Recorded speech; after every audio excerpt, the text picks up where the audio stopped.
shir looga arrinsanayay nabadda iyo isdhexgalka bulshada ay soo qaban qaabiyeen laba beelood oo walaalo ah ayaa lagu qabtay meel u dhaxaysa magaalooyinka Xaraale iyo Balanballe waxaana shirka ka soo qayb galay si shirka gorjoogta ay uga noqdaan ugaaska beesha Sure ugaas Cabdullaahi Cismaan Cali wasiirka arrimaha gudaha iyo dib u heshiisiinta Galmudug Cabdi Maxamed Jaamac Cabdi Waayeel wasiirka ganacsiga Galmudug Cabdiladiif Warsame wasiirka beeraha dhirta iyo daaqa Axmed Nuur Xaaji Cismaan xildhibaan Sakriye Xasan Gaashaan ciidamada amniga maamulada labada degmo ururada haweenka iyo mas'uuliyiin kale labada dhinac ee shirka soo wada qayb galay ayaa wada qaatay nabad loo dhan yahay iyagoona ku heshiiyay qodobo ay ku dhaqan gelin doonaan nabadda iyo isdhexgalka bulshada ugu horeyn waxa hadal ka furay nabadoon Cabdillah Macali Ibrahim kuwii hore iyo kuwii dambe waxay isla qaateen deegaanka xoolo daaqeenka ah inaan laga samaynin deegaan khalad ah deegaan hore wixii lagu daro khalad inuusan ahayn baa lagu ballamay wixii deegaan hore aan la raacin in laga daayaa ballan hore iyo ballan dhexe iyo ballan dambaba laga lahaa wixii laga ballamay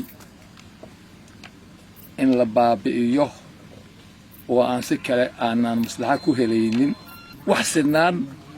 u noqon kara ballankii jiray oo deegaanka yaan la xumayn oo deegaamo cusub laga samayn ahaa in la tix raaco oo shaygii aan ku caddaanin inuu fiican yahay oo khalad uusan gelin ma ahana inta kale la baabi'iyo yaan isku waafaqnay wax gaara oo bartilmaameed laga dhigo shay hebel iyo shay hebel ogaa yaraha odagu guriga laga bilaabay guriga kuwa ka horeeya oo la xabaalay oo ballamadii hore lagu xabaalay ama xadgudub lagu xabaalay baa jiray waxaan isku waafaqnay ballamadii dhulka hal la joojiyay ahaa wixii ka dambeeyey oo khalad loo arko in laga baabi'iyo ummadda mustawi iyo sinaan looga wada baabi'iyo badan beelood oo lagu wada hadlo oo lagu ballamay waxay ahayd sida naloo caddeeyey guri meelahan ku yaalla intii uu ka bilowdo iyo wixii ka dambeeya deegaankaas meel aan deegaan hore ahayn oo bilow ah ayadoo isku mid la yahay in la xaaraantinimeeyey oo cambino iyo baraag iyo deegaan hor leh aan laga dhiginin markaan guddigii sida odayaashu warbixiyeen weeye guddi qoloqolo iyo u hadlahaya ma aha waxay aadi doonaan jiiddaan kaleeto waxa la sheegayo dhan bay sixi doonaan wixii khaldan oo maalinkii go'aankaas la gaaray oo guriga ka dambeeyana saasaa lagu fulinayaa waxaa kaleeto oo aan raacinaynaa oo aan caddaynaynaa dadku ibni aadam weeye khalad baa imaan kara wixii fal dembiyeed ka damageeya dembi dhacay ayagana waxaan rabnaa inay la qabto waa in odayaashu xeer bay samaysteen ah inaan fadal waxba lagu raadin oo haddii dembi yimaado qofkaa dembiilaha ah muxuu ahaay ta la qabto laakiin aan shoo bara kale la kicin wixii meel deegaana aan waafaqsanayn oon deegaan la xiriirinoo deegaan kale lagu darina meel keligood ka dhisan hadday guri yihiin hadday baraag yihiin nooc walbo ay yihiin in aan waxaan isku waafaqnay iska baabi'inno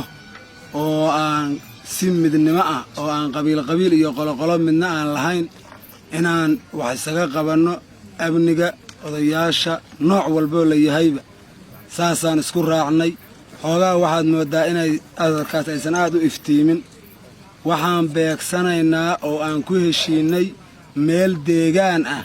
go'aankaasu maalintii aan isugu nimid oonaan qoraalka ka samaysan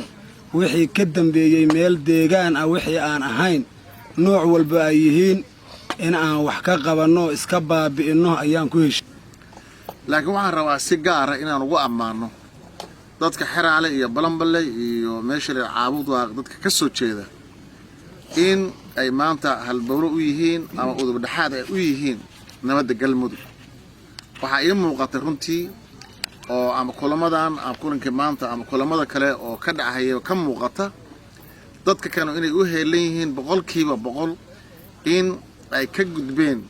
colaadii iyo xasiloon darradii iyo dhibaatadii iyo kala jirkii inay ka gudbeen baa muuqata waxaan runtii aniguna idinku adkaynaya waxa weeye dadka Soomaalida kulamada marka ay yimaadaan inta hadalka quruxda badan bay soo gudbiyaan laakiin waxa weeye in badan bayna xaqiiqo ka ahayn oo marka ama kulanka lagu kala tago waxa la sameeyaa qof walba wixii runta uu jeeb kala soo baxa waxaan filaynaa waxa weeye Ilaahay waa marxaatu ah waxa hadda maanta in hor fadhiya waa meediyihii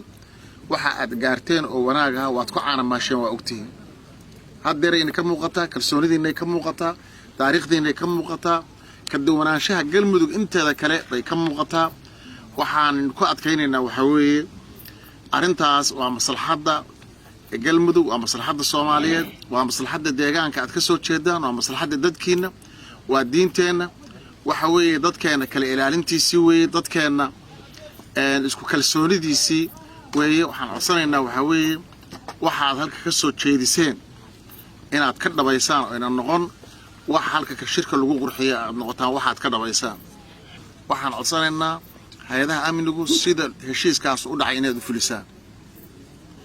waxaan kale oo maamuladaas iyadana ka codsanaynaa isla sidaas in loo fuliyo oo waliba qoraan laga soo dhigo oo aad isla soo diyaarisaan oo annagana wasaaradahaan ansixina markaa haddii alla idmo ugu dambayn waxaa iyaguna shirkaas kaalintooda ka qaatay ururada haweenka degmada Xeraale iyo Balanballe waxayna ku baaqeen nabad loo dhan yahay gabdhaha hooyooyinka dhalinyarada odayaasha inta nabadda u soo istaagtay dhamaantood waxaan leeyahay muslimka assalaamu calaykum waraxmatullaahi wabarakaatuh meelaan nabad lahayn waa dulli wanaag kasta wuxuu ku fiican yahay nabadda ayuu ku fiican yahay nabadda in laga qayb qaato Xeraale Caawdwaaq Balanbal iyo intiina waaxigooda daris la ah waxaan taankaan waxa way dhul balaarsi ha laga daayo waxaan leenahay anagoo ku hadlayna magaca gabdhaha ururka haweenka degmada Xeraale anagoo ku hadlayna in laga daayo dhulka qodida baan u sheegaynaa walaalahayo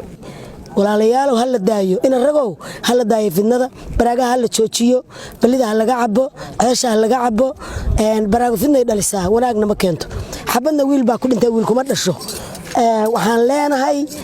haddaan nahay gabdhaha hal la daayo dhibtaas hal laga baxo godadka inta goda hal xabaal haddayna adinka ragga xabaalin waxaan idin sheegaynaa in aan anagu xabaalayna anagu gabdhaha Xuseen Cali Xuseen Dayax wararka telefishinka caalamiga ee Dalsan TV magaalada Xeraale